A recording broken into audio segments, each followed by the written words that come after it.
Ini ang GMA Regional TV Early Edition. And we are back mga kapuso. You're still watching GMA Regional TV Early Edition. Priority sa showbiz career ni Kapuso Actor Sef Cadayona. Hibaloon ta sininga aga. Samtang bago sininga game show aton man pasiplatan. Si chika kay Kapuso Kate Univilla sa Biztalk. Kate, good morning.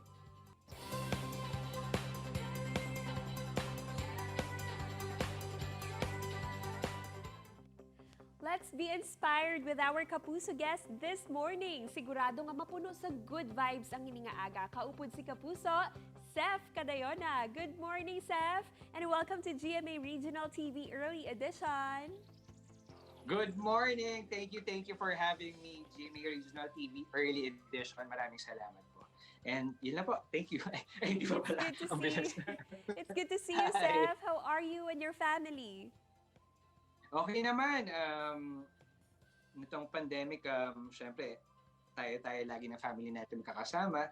So, talagang yung bonding namin, 24/7 magkakasama kami. Yes, it's good. At least you spent the whole time together with them.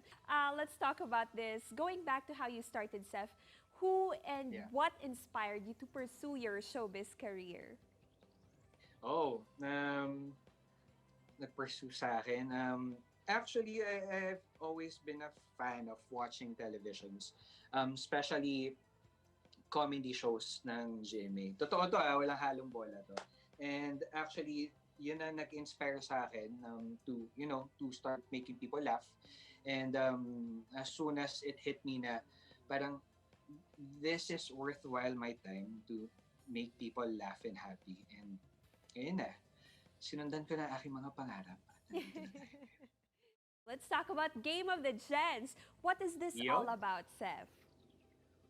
Game of the Gens is the newest game show na wherein pagsasama-samahin natin lahat ng generations from the baby boomers, Gen Z, Gen X, and millennials. And pagpapartnerin natin sila, magiging team sila to answer questions from then and now na pop cultures. And pag nasagutan nila ng tama yan, may pa-cash prize kami. Kasama ko dito to host is Andre Paras. At ang aming Gen Dolls na tinatawag namin Mistress. Oh, okay. What do you like most about this game show, Sef? Why is this so special para sa'yo? Makikita nila kung paano mag-work together at masasagutan nila yung mga questions na teka lang, hindi ko naabutan yan eh. Tito? Pasagutan naman. Very exciting to. At puro since nasa millennial akong generation, it's nice to see na nakakasabay tayo sa mga uso ngayon at naabutan natin yung mga uso before.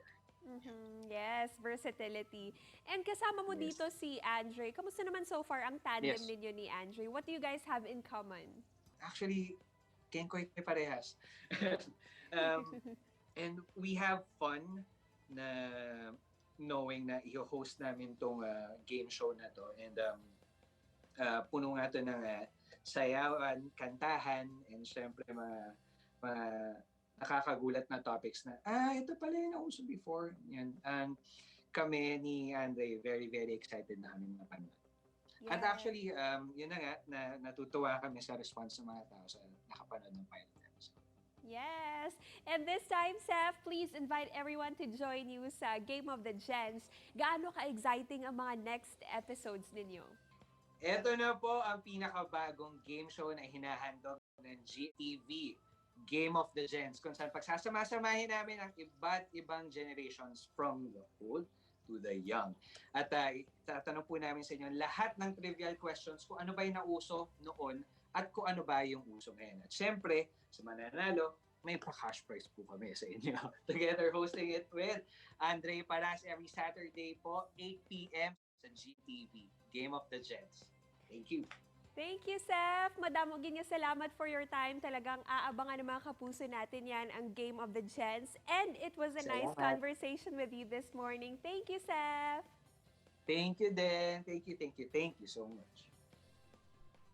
Dira lang ka mga kapuso, madamo pa sang dapat ninyong atutukan sa pagbalik sa GMA Regional TV Early Edition.